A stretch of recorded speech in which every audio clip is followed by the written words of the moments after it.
La ley de atracción expresa, como muchos ya sabrán, aquello de que lo semejante atrae a lo semejante. Y como muchos sabrán también, esto no es algo completamente nuevo, si bien ha sido popularizado desde hace poco más de unos 10 años por textos, ¿sí?, conocidos, distribuidos internacionalmente, con mucha fama. Pero bueno, esto como que de algún modo retoma algunas ideas que venían siendo transmitidas por lo que se llama la metafísica, en el sentido del poder divino presente en cada ser desde tiempo inmemorial, y popularizado bastante a lo largo del siglo XX, sobre todo a partir de la segunda mitad del siglo XX. La ley de atracción viene a ser como una actualización de los mismos conceptos. También los pensamientos, los sentimientos y las palabras tienen un efecto en la vida y en los distintos planos en que la realidad se manifiesta, tanto en el plano físico como en planos más sutiles, ¿sí? ¿Puede el pensamiento tener un efecto en el plano físico, material? ¿Puede un pensamiento tener un efecto en el cuerpo físico o en la vida material de la persona? Puede tenerlo. Ahora bien,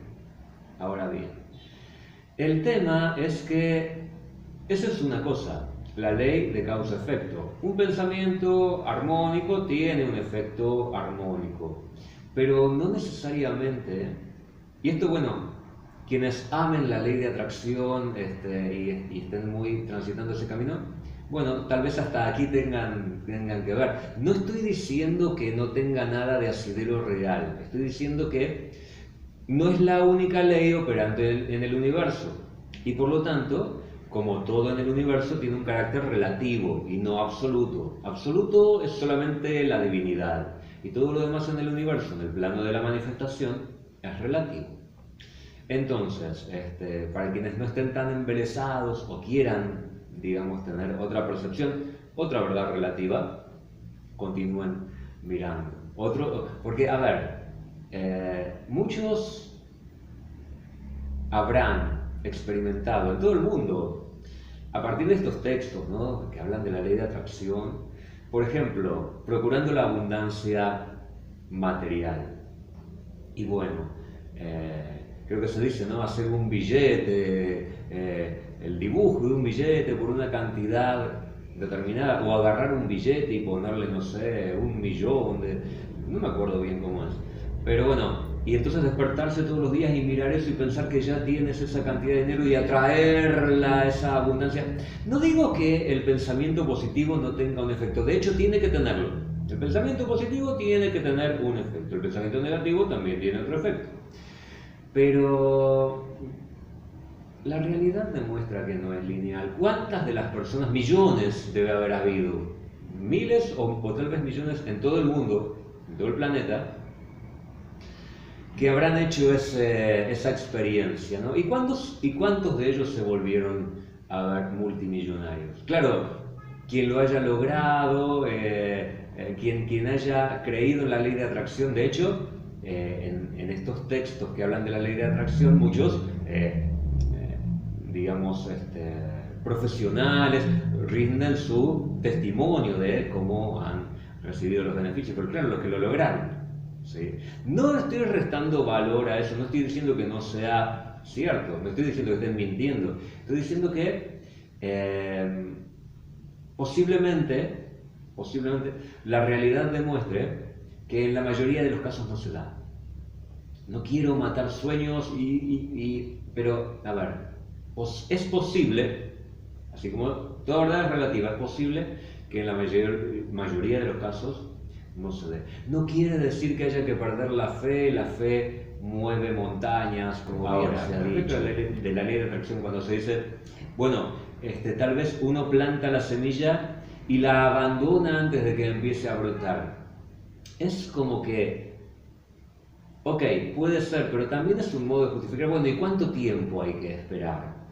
¿Cuánta fe hay que tener? Y muchas veces cuando se dice, ¿por qué los decretos no funcionan? ¿Por qué la ley de atracción no funciona? se cae en eso de decir, bueno, no decretaste bien, no tuviste la suficiente fe. Y claro, eso siempre es posible, pero también es una trampa conceptual. De que siempre, no, justo lo abandonaste antes de que faltó. ¿Y cuánto te ibas a quedar? Toda la vida mirando el billete ese de $1 millón para que para tener $1 millón y ser multimillonario. Toda causa tiene su efecto, todo efecto tiene su causa, pero eso no significa que el deseo del ego siempre vaya a ser manifestado.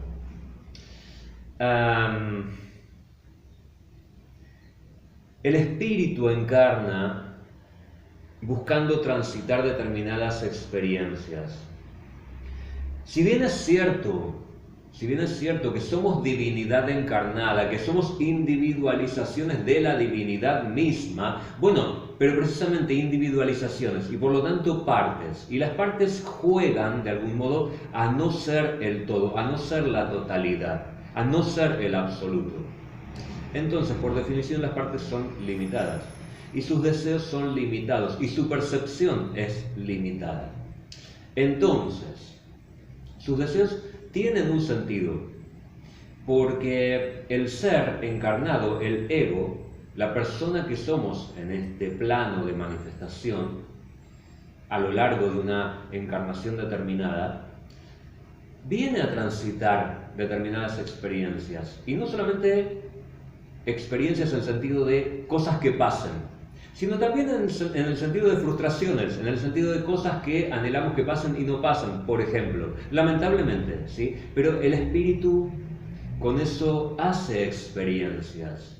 Cuando se habla del aprendizaje del espíritu, en realidad el espíritu no necesita aprender nada, ya viene de la divinidad que todo lo sabe. A lo que viene, o cuando se habla de aprendizaje, lo que se quiere decir no es aprendizaje en el sentido intelectual, de adquirir mayores conocimientos, nuevas experiencias en modo tal de aplicarlas luego con una utilidad. No existe el concepto o lo que vendría a ser a nivel humano el concepto de utilidad para el espíritu. El espíritu no necesita nada. El espíritu no se puede enfermar, el espíritu no necesita comer, el espíritu es feliz. Encarna para que le sucedan cosas y en distintas vidas de distintos individuos, distintas cosas, ¿sí? Entonces, esto, digamos, trasciende lo que la mente humana puede llegar a abarcar, pero eso no quiere decir que no podamos vislumbrar algunas cosas, algunas ideas y algunas realidades, como individualización, como en términos relativos, desprendimientos que somos de la divinidad. Sí. Pero no encarnamos para ser dioses, o al menos no encarnamos para ser dioses todo el tiempo. Es cierto que a veces podemos hacer determinadas cosas asombrosas, claro que sí, y todos, ¿sí? Porque todos somos individualizaciones de la divinidad. Pero no vinimos, a ver, el espíritu que es pleno, ¿qué lógica tendría que encarne en el plano denso de la tercera dimensión, por ejemplo, en la que se mueven los humanos en el planeta Tierra,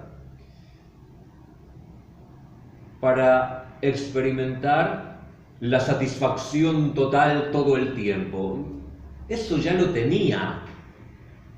No tiene lógica. Es decir, hay cosas que la mente no puede abarcar, pero la lógica puede vislumbrar el acierto o el error en determinados conceptos, ¿no es cierto? Bueno, entonces, ¿qué lógica tendría? No quiere decir que estemos desamparados, no quiere decir que no podamos hacer nada, que nuestro poder se remita solamente a las acciones en el mundo material y que la palabra no tenga poder y que el pensamiento no tenga poder. No estoy diciendo eso, pero tampoco estoy diciendo que por el solo hecho de pensar en la abundancia material, esta se manifestará sí o sí, porque diferentes espíritus vienen a experimentar diferentes realidades. Y guarda, ojo, tampoco estoy diciendo que entonces quien experimenta la pobreza está bien que la experimente porque vino a experimentar eso. No. Entonces, cuando se habla del karma, o del aprendizaje del espíritu individualizado, estamos hablando de que cada uno ha venido a transitar diferentes experiencias, pero y de algún modo a evolucionar individualmente. Pero la evolución en el plano de la manifestación, donde todo es dual, no es individual en sentido absoluto, todo lo contrario, es colectiva. La humanidad terrestre, por ejemplo, viene a ser un aprendizaje evolutivo colectivo. Todo el planeta, todos los seres del planeta también encarnan en este mundo para hacerlo. Y todos los seres del universo. Entonces, cuando hablamos de ley de atracción, por ejemplo, para la riqueza material o para la salud individual también, estamos hablando de algo que puede aportar a una realidad. La persona, si tiene pensamientos positivos, puede hacer en alguna medida que su vida se parezca más a ese deseo, pero también tenemos que ver que a veces eso puede entrar en contradicción con el aprendizaje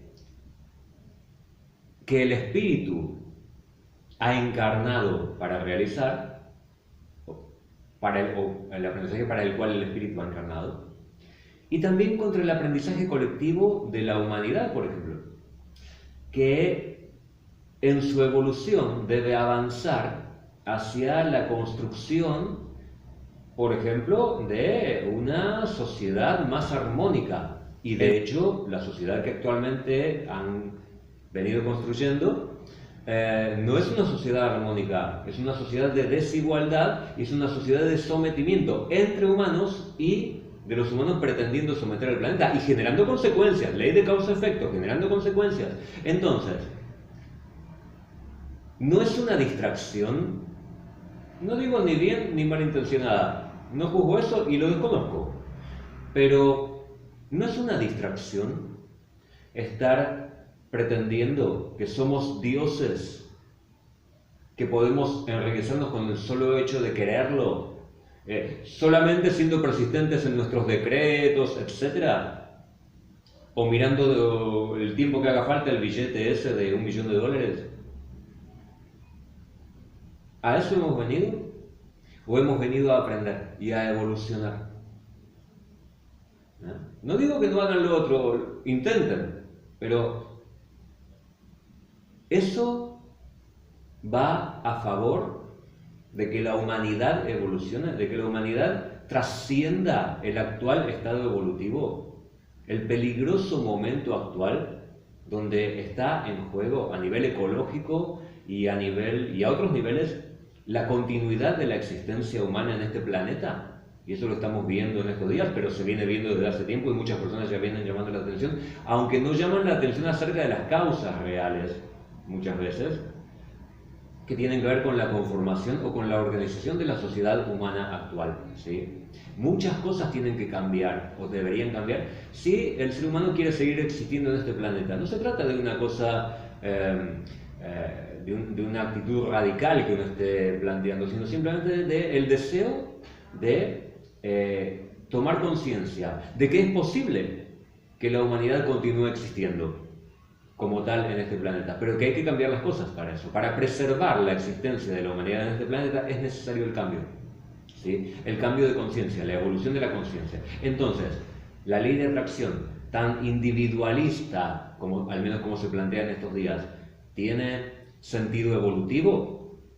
A veces puede servir, pero ¿tiene sentido evolutivo? Pensémoslo. Toda causa tiene su efecto, todo efecto tiene su causa. Entonces, el pensamiento armónico puede a veces ayudar, aportar a la satisfacción de deseos, que pueden ser a veces incluso genuinos, legítimos, armónicos. Pero, ley de causa-efecto. También, a veces, todo depende de si se toma de un modo demasiado individualista, demasiado egoísta, las personas, los seres humanos pueden distraerse de lo que realmente es importante en sentido evolutivo.